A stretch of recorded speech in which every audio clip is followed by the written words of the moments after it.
Hey yo, what's good? It's your boy Mixtape Moth, and today I'm gonna hit y'all with a review of the new Westside Gunn album entitled Hitler Wears Hermes 8. Sincerely, Adolf. Let's get to it.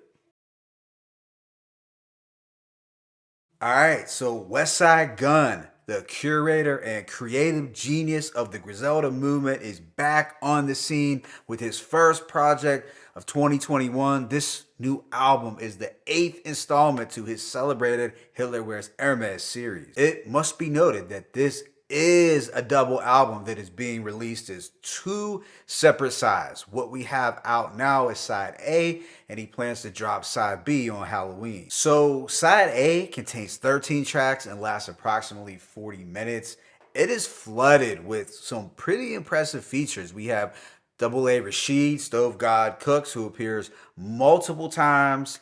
Makami, Rome Streets, Jadakiss, Bodie James, Sauce Walker, Lil Wayne, DJ Clue, and of course, Benny the Butcher and Conway the Machine. As far as the production goes, this is handled entirely by three producers: Conductor Williams, Camouflage Monk, and Denny LaFleur. So there's no Alchemist or Derringer this time around. But with that being said, let me go ahead and just jump right into a track by track breakdown. The opener, Murders in Maxfields, is just an ominous instrumental to set the tone. Then we have Blessed Times, and it's pretty much another intro featuring words from Double A Rashid. Now, I know that Double A Rashid is always going to accompany Westside Gunn projects, but I had hoped that by the second track, there would have been some actual rapping, so I was slightly disappointed, I'm not gonna hold you. Track 3, Marietta, has a stripped back soul beat from Conductor Williams. It's simple but effective. We get some heavy coke talk and some over the stove lingo from both Gunn and Stove God. Stove God comes through with some colorful coke dealing imagery and overall bravado. Was in the kitchen dancing like the Jacksons. Altogether, it's a dope first song with a solid sample. Track 4, Vogue Cover, also features Stove God. This has a soulful backdrop as well that is a little similar sonically to track 2, but it's a little dustier. Stove God once again brings forth that charismatic dope boy energy. He's singing about letting the work dry on the Vogue cover. I guess this is to let us know that they are living that high-end drug dealing lifestyle, kind of like Jay-Z said, drug dealer chic. I feel Westside Gunn had a couple decent lines in his verse. One was, walked up in the bank bitch called me handsome. But it was Stove God who stole the show expectedly. He gives us a movie-like depiction of a time when he allegedly waited at his plug's house for 7 hours while the plug decided to do yard work, mow the lawn, and water the flowers, just to test Stove God to see if he was really dedicated. It's kind of amusing, a little far-fetched, but also cinematic at the same time. Like you could actually picture some eccentric plug, toying with someone like this. This was another dope song that I had no complaints with. Next is Morgella Split Toes featuring Makami. This has a traditional jazzy boom bap beat. The horns really give it a 90s flavor, something smooth to ride to. Gunn hits us with some more prison and CO talk. I feel Makami had a decent verse, but for me, I ended up liking the production and the vibes more than I did anyone's lyrics. Still a solid song though. What comes next is the highlight, Draymond featuring Rome Streets and Stove God Cooks. I would describe this instrumental from Denny LaFleur as a definitive mid-tempo boom bap beat. Again, it has this very authentic 90s feel, like I could picture Shaheem or the Artifacts rapping over it. Rome Street sets this off with a fire verse. I feel he found the perfect pocket that made his flow sound buttery smooth. Westside Gunn's verse was actually solid, but Stove God closed this out with a dope Nas reference. He rapped, "That being broke shit was a curse. I killed your favorite rapper, got a body in the trunk. We banging Esco in the hearse." Obviously, that was a Nas and Nori body in the trunk reference. All in all, I feel everyone came correct, thus making it a standout song. Rome Streets then reappears on the following track, Pari Pari. This has a gritty piano beat from Denny LaFleur. There's no hook, just raw rapping from both Gunn and Rome Streetz. Rome Streetz again had a really dope verse. I feel he smoked this one. You can feel the hunger as he talks about leveling up after linking with Griselda and his plans to be one of the greatest. He also came through with criminology raps like armed robbery was my third crime. It's easier because I didn't have a pistol the first time. Westside Gunn didn't disappoint either. He recalls a once stunning looking woman's transformation into a full-blown addict after taking one hit of the pipe. Ben smoked the teeth out, still smiling like she fine. Used to look like Mona Lisa in '06. You had the Manola sneakers, hit the pipe one time, she sweating like she had a fever. So these little vivid details about fiends is something that I always like about Westside Gunn's music. You can tell he was heavily inspired by Ghost and Ray. Right after is the track Right Now featuring Jadakiss and Stove God Cooks. This has more of a laid back kind of jazz groove. Stove God does his singing on the hook, talking about signing his name onto cocaine right now, and how he was spinning the pot so long that he got dizzy. Now, I love Stove God, but I feel he was laying the coke talk on extra thick on this album. I'm just saying. Westside Gunn had a decent verse. There were plenty of fashion references as well as some drug talk, and of course, Jada did his thing as expected. Overall, dope track. Then there's the posse cut Westheimer, which features Bodie James, Stove God Cooks, and Sauce Waka. The offbeat jazz loop does sound similar sonically to the Frank Murphy instrumental from Who Made the Sunshine. I can't say that I love this beat as I found it to be a bit nauseating, but all the MCs made it work, and I did like this instrumental better than Frank Murphy, that's for sure. Now, this song doesn't include Westside Gunn at all, which I was okay with.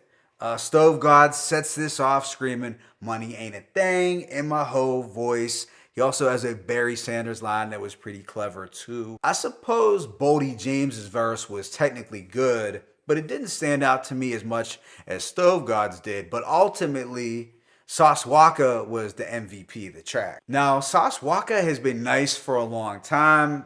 I just don't think enough traditional East Coast heads know his music like that since he is from Houston and he does things on the independent scene. Sauce Waka stated, "I'm in the gym, above the rim, lethal shooter. When Jay-Z dropped Ghetto Gospel, I was chilling at the jeweler. Thank you, ho. I could have signed to Jay-Z and been Rockefeller, but I have 4 bitches clocking millions from steady rockin' fellas." Track 10, Bash Money, is another highlight. The Denny LaFleur beat sounded like it was made in a dungeon or a pissy project staircase. The eerie vocal sample also gave me some Wu-Tang vibes. Gunn had a couple witty lines like, "Project Stoves defining my essence, fiends falling out saying Fly God is the shepherd."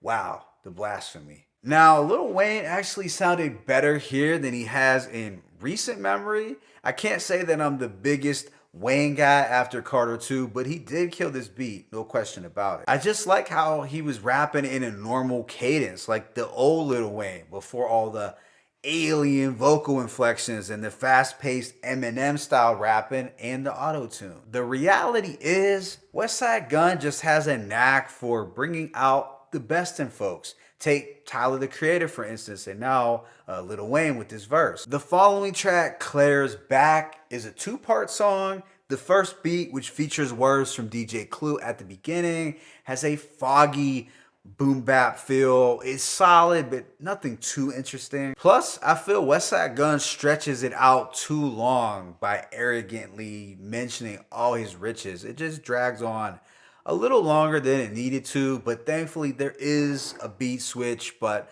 ultimately it still feels like a separate song. Now, the second beat is crazy. It has a menacing guitar riff that's chilling and suspenseful. Conway delivers one of the standout verses on the project. To me, his cadence reminded me of Cool G Raps. I just love the wordplay and his rhyme scheme. Benny did his thing as well, but I like Conway's more.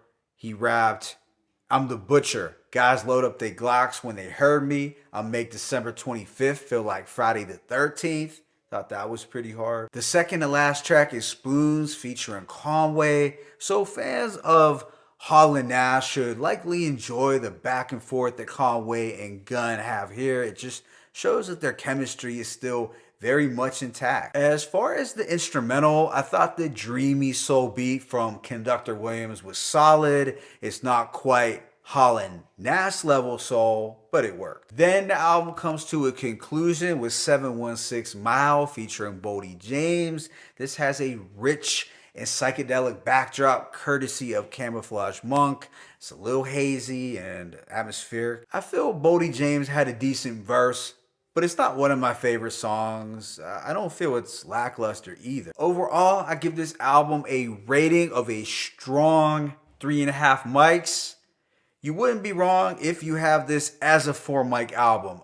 I'm not there yet, but we'll see as the year progresses if it does go up for me. I feel as a whole, all the songs are really solid from the production, lyrics, and the features. There are no missteps, just a lot of solid to strong material. I will say the features were a major strength to the album. In the comment section below, let me know who you feel had the best verse out of Lil Wayne, Sauce Walka, Rome Streets, and Conway. As far as Westside Gunn's performance was concerned, I feel he rapped better than on recent albums. There was less boom, boom, boom, boom, boom, and more slightly coherent bars. But now I wanted to talk about Stove God Cooks' contributions because he had a pretty large role on this album. So please hear me out for a second.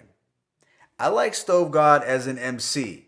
I feel he's a natural spitter who has charisma, a strong hook game, and clever bars. With that being said, however, I don't know about you, but for me, I've gotten the sense that as of late, Stove God has been really doubling down on this coke wizard slash drug kingpin persona, almost like it's become his shtick. Now, let me be clear. I'm not hating on him for doing so because the reality of it is everyone has to have a little gimmick to be heard nowadays. But I do have this slight concern that his coke talk is becoming a bit predictable. Like, I wouldn't mind more variety to his content, but let me know your thoughts below. I know he is popular with a lot of people and I do rock with him as an artist. It's just something I've been thinking about recently. But yeah, this Hitler Wears Hermes 8 is the best Westside Gunn album since Hitler Wears Hermes 7. Now, sonically, I do like the beats on 7 a little more, but there are still standout instrumentals to be found here. This is better than Fly God is an Awesome God 2 and Who Made the Sunshine, in my opinion. It's a dope body of work, and I'll be looking forward to Side B that hopefully still drops on Halloween. My favorite tracks include Marietta, Vogue Cover, Draymond, Perry Perry, Right Now, Bass Money, the second part of Claire's Back, and Spoons. Let me know your thoughts on this album in the comment section below. It's your boy Mixtape Moth. I'm signing out, but be sure to hit that like button and please subscribe. As always, it's peace and blessings. Westside Gunn, Hitler Wears Hermes 8, 1.